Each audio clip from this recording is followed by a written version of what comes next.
Hi friends, അസ്സാം വലൈക്കും. ബിസ്മി കിച്ചണിലോട്ട് എല്ലാവർക്കും സ്വാഗതം. ഇന്ന് നമ്മൾ ഒരു ഈസി ബ്രേക്ക്ഫാസ്റ്റ് ആണ് തയ്യാറാക്കിയെടുക്കുന്നത്. അപ്പോൾ അതിനായിട്ട് ഒരു മിക്സിയുടെ ജാർ എടുത്തിട്ടുണ്ട്. ഇതിലേക്ക് ഞാൻ എടുത്തിട്ടുള്ളത് 250 ml കപ്പിൽ 1.25 കപ്പ് മൈദയാണ് ഞാൻ ഉപയോഗിക്കുന്നത്. അപ്പോൾ ഈ മൈദയ്ക്ക് പകരം നമുക്ക് ഗോതമ്പ് പൊടിയും യൂസ് ചെയ്യാവുന്നതാണ് കേട്ടോ. അപ്പോൾ ഇതായി മൈദ ഇട്ട് കൊടുത്തിട്ടുണ്ട്.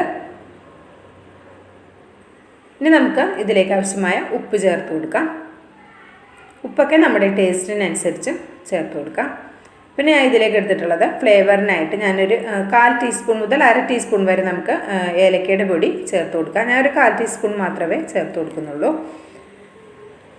അല്ലെങ്കിൽ ഏലക്കയാണെങ്കിൽ ഒരു 2 എണ്ണം ഇട്ട് കൊടുത്താൽ മതിയാകും. പിന്നെ ഞാൻ ഇതിലേക്ക് ഒരു 1.25 കപ്പ് വെള്ളം കൂടെ ചേർത്ത് കൊടുക്കുന്നുണ്ട്. ആ വെള്ളം കൂടെ ചേർത്തിട്ട് നമുക്കിത് നന്നായിട്ടൊന്ന് അടിച്ചെടുക്കാം.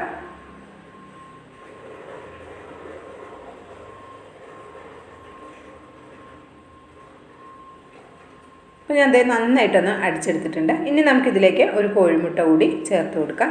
1.25 കപ്പ് മൈദ എടുക്കുന്ന സമയത്ത് ഒരു കോഴിമുട്ട ചേർത്ത് കൊടുക്കാം കേട്ടോ. ആ ഒരു ക്രമത്തിൽ വേണം ചെയ്യാനായിട്ട്. അപ്പോൾ ഞാൻ അതേ നന്നായിട്ടൊന്ന് അടിച്ചെടുത്തിട്ടുണ്ട്. അത് നമുക്ക് ഇതേപോലെ ഒരു ബൗളിലേക്ക് ഒഴിച്ചു കൊടുക്കാം. ഇപ്പോൾ നിങ്ങൾ കണ്ടു നോക്കാം, ഈ മാവിൻ്റെ കൺസിസ്റ്റൻസി ഈ ഒരു രൂപത്തിലാണ് വേണ്ടത്. ഒരുപാട് തിക്കായും പോകരുത്, ഒരുപാട് ലൂസായും പോകരുത്. അപ്പോൾ നമ്മൾ ഈ എടുത്തിട്ടുള്ള അളവുകൾ കറക്റ്റായിട്ട് ഫോളോ ചെയ്ത് കഴിഞ്ഞാൽ ഈ ഒരു രീതിയിൽ നമുക്ക് ബാറ്റർ റെഡിയാക്കി എടുക്കാൻ പറ്റും. അപ്പോൾ അതെ ഈ ഒരു പരുവത്തിനാണുള്ളത്. അപ്പം നമുക്കിത് ചുട്ടെടുക്കാനായിട്ട് ഇതേപോലെ ഒരു പാൻ അടുപ്പത്ത് വെച്ചിട്ടുണ്ട്. അപ്പോൾ ഞാനൊരു അല്പം നെയ്യാണ് ഒന്ന് ബ്രഷ് ചെയ്ത് കൊടുക്കുന്നത്. ഇതിന് പകരം നിങ്ങൾക്ക് ഓയിലോ ബട്ടറോ ഒക്കെ യൂസ് ചെയ്യാം കേട്ടോ. അപ്പോൾ ഞാൻ നെയ്യാണ് യൂസ് ചെയ്യുന്നത്. നെയ്യാകുമ്പോൾ കുറച്ചുകൂടി നല്ല ടേസ്റ്റി ആയിരിക്കും. നെയ്യ് യൂസ് ചെയ്യാൻ ഇഷ്ടമല്ലാത്തവർക്ക് ഓയിലോ വെളിച്ചെണ്ണയൊക്കെ യൂസ് ചെയ്യാവുന്നതാണ്. അപ്പോൾ ഞാൻ ഇതിലേക്ക് ആവശ്യത്തിന് ഒരു കയ്യിൽ മാവ് കോരി ഒഴിച്ചു കൊടുക്കാം. അപ്പോൾ ഫ്ലെയിം ഒരു മീഡിയത്തിൽ നിന്ന് ഒരല്പം കുറച്ച് വെച്ചിട്ട് വേണം നമുക്ക് ഈ ഒരു ബ്രേക്ക്ഫാസ്റ്റ് റെഡിയാക്കി എടുക്കാനായിട്ട്. പെട്ടെന്ന് തന്നെ ഇത് റെഡിയായി വരും. നമുക്ക് ഇതേപോലെ ഒരു തവി മാവ് ഒഴിച്ചിട്ട് ഇതേപോലെ ഒന്ന് ചുറ്റിച്ചു കൊടുക്കാം. മീഡിയം ഫ്ലെയിമിൽ ഒരല്പം കുറച്ച് വെക്കണം കേട്ടോ.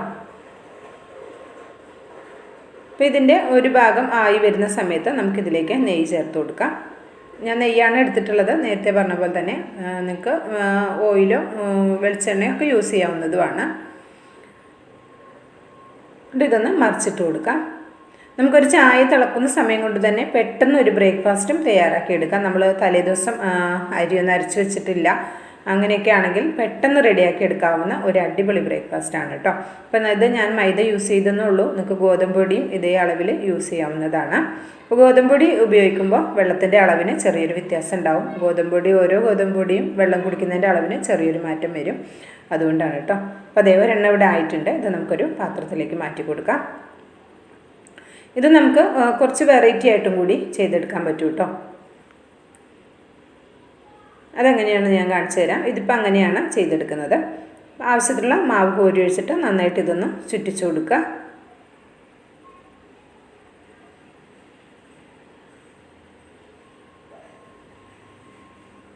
വളരെ കനം കുറച്ച് തയ്യാറാക്കുന്നത് കൊണ്ട് തന്നെ പെട്ടെന്ന് തന്നെ നമുക്കിത് റെഡിയായി കിട്ടും. അപ്പോൾ ഞാൻ ഇതിലേക്ക് ഒരല്പം നെയ്യൊന്നാക്കി കൊടുക്കുന്നുണ്ട്.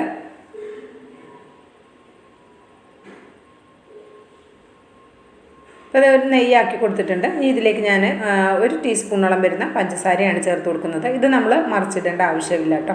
ഇങ്ങനെ ഉണ്ടാക്കിയാലും നല്ല ടേസ്റ്റിയാണ്. ഇത് നമുക്കൊരു ചായക്കൊപ്പമൊക്കെ നല്ല ടേസ്റ്റി ആയിട്ട് കഴിക്കാൻ പറ്റും. കുട്ടികൾക്കും ഒരുപാട് ഇഷ്ടമാകും. അപ്പോൾ പെട്ടെന്നൊക്കെ ഒരു ബ്രേക്ക്ഫാസ്റ്റ് തയ്യാറാക്കി എടുക്കണമെങ്കിൽ ഇങ്ങനെയും തയ്യാറാക്കി എടുക്കാം കേട്ടോ.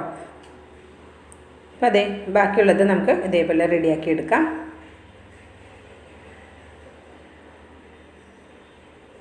അപ്പോൾ അത് ഞാൻ മുഴുവൻ ഇവിടെ റെഡിയാക്കി എടുത്തിട്ടുണ്ട്. ആദ്യം നമ്മൾ ആ പഞ്ചസാര ചേർത്ത് എടുത്തിട്ടുള്ളതാണ്.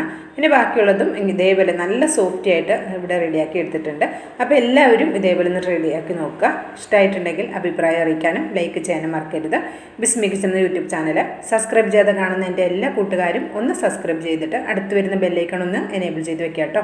എന്നെങ്കിൽ മാത്രമേ നമ്മളിടുന്ന വീഡിയോസിൻ്റെ നോട്ടിഫിക്കേഷൻ നിങ്ങളിലേക്ക് എത്തുള്ളൂ. ഇൻഷാ അല്ലാഹ് അടുത്ത നല്ലൊരു അടിപൊളി വീഡിയോയുമായി വരുന്നവരെ എല്ലാവർക്കും നന്ദി, നമസ്കാരം.